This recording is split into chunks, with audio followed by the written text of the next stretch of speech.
राम राम दोस्तों। आइए आज मैं आप लोग को एक और छोटी सी कहानी बताती हूँ। तो ये कहानी है एक गांव की। उस गांव में एक भिखारी रहता है और वो भिखारी रोज भीख मांगता है और उसका यही दिनचर्या रहता है। तो एक दिन वो जब अपने घर से भीख मांगने के लिए निकलता है तो उस दिन त्योहार रहता है, तो उसको लगता है आज तो भीख बहुत अच्छा मिलेगा, त्योहार का दिन है करके। तो वो अपने घर से निकलने से पहले अपने झोली में अपने घर का ही थोड़ा सा चावल डाल लेता है, ताकि वो इसलिए डाल लेता है ताकि लोग देखेंगे कि मतलब इस झोली में चावल है, तो लोग सोचेंगे कि किसी ने और दिया है तो और लोग देंगे देख देख के। ये सोच के वो अपने घर से थोड़ा सा चावल लेके निकलता है। अब वो निकलता है और उस दिन त्योहार रहता है, तो सोचता है कि आज तो अच्छा मिलेगा मेरे को भीख। अब निकल के जाता है, जाते जाते रास्ते में उसको राजा मिल जाते हैं।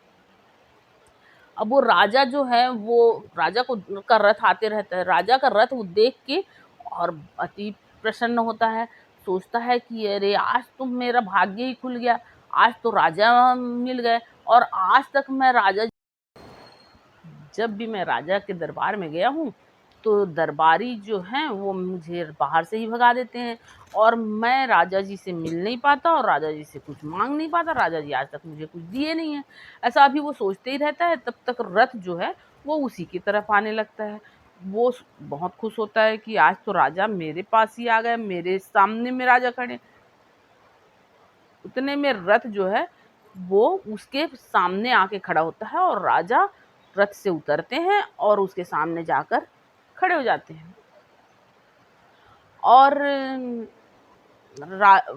खड़े होने के बाद राजा याचना करते हैं उससे कि आज मैं तुमसे भीख मांगता हूँ, तुम मुझे भीख दे दो, क्योंकि देश पर बहुत भारी संकट आया है और ये संकट टलने का उपाय यही है कि मुझे किसी ने बताया है कि तुम अपना सर्वस्व त्याग कर और भिक्षा मांगो, तो ये जो संकट आया है वो टल जाएगा, इसलिए तुम मुझे भीख दे दो।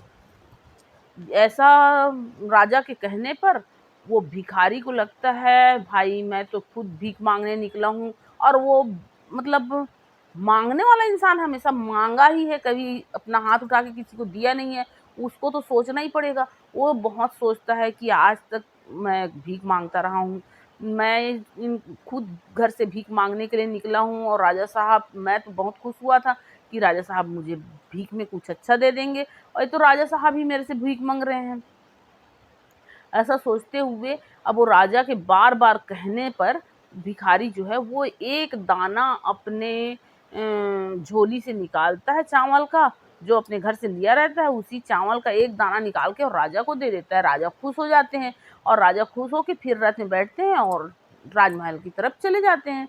और ये भिखारी अपना भीख भीख मांगता है और उधर राजमहल की तरफ जाने लगते हैं। तो जितने नगर में जितना राजमहल से लगा हुआ नगर गांव जो भी पड़ता है, वहाँ के लोग चढ़ बढ़कर राजा को भिक्षा देते हैं।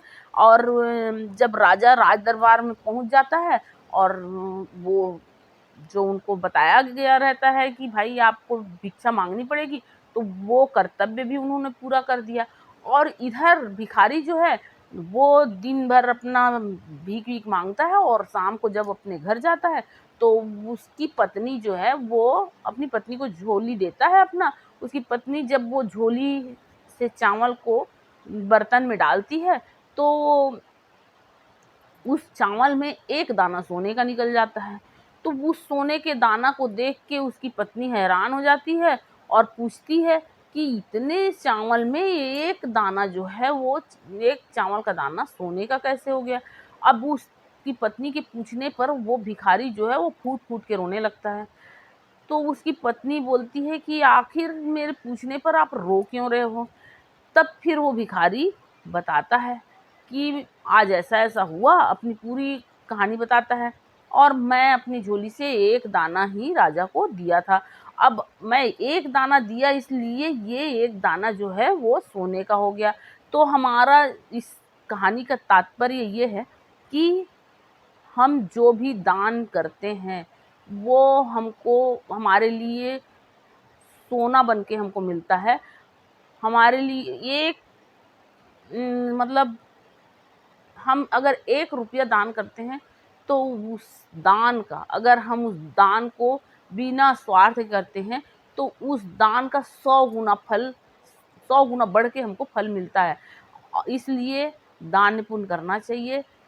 दान पुण्य करने से अपना भाग्य भी खुलता है और लोगों का भला भी होता है। किसी दुखी व्यक्ति को, किसी गरीब इंसान को आप दान करोगे तो उसका भला हो जाएगा और आपका भला इस तरह से होगा कि आप दान किए तो आपके भाग्य में जो भी संकट है वो टलता है और खुशहाली आती है। तो इसलिए दान पुण्य करना चाहिए। ठीक है दोस्तों, आप लोगों को ये कहानी कैसी लगी आप लोग प्लीज़ कमेंट करके ज़रूर बताइएगा और इस वीडियो को लाइक कीजिए और अगर आप लोग मेरे इस चैनल में नए हैं तो प्लीज़ सब्सक्राइब ज़रूर कीजिए और मैं आप लोगों को इसी तरह की अच्छी-अच्छी कहानियाँ बताया करूँगी। ठीक है दोस्तों, राम राम दोस्तों।